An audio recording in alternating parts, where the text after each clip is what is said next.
Welcome to the Slop Temple. We pray this video helps. You're starting now. First, confirm your iPhone is running iOS 16 or later so live captions are available. Make sure it's charged or plugged in to avoid interruptions, then go to Settings and tap Accessibility. Once in Accessibility, locate live captions. We'll enable it right away. This step ensures the system has required software and power.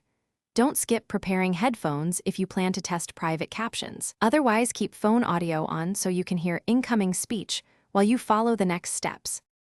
Now toggle live captions on and accept any prompts for local audio processing. That keeps captions private and fast.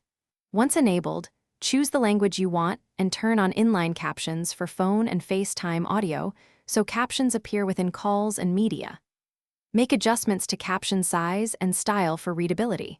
If there's a microphone sensitivity setting, increase it slightly to pick up quieter voices. These configuration choices improve accuracy and visibility, and make captions behave the way you expect. Finish by testing. Play a video, make a short call, or record a voice memo to confirm captions appear in sync. If they don't show, restart the iPhone and toggle live captions off and on again. That often resolves glitches. Make sure captions use the correct language, check microphone permissions for apps, and install any pending iOS updates to improve performance. If problems persist, try resetting accessibility settings or contact Apple support. Usually a restart and correct language setting fixes most issues. Thanks for watching. Consider subscribing if we helped you.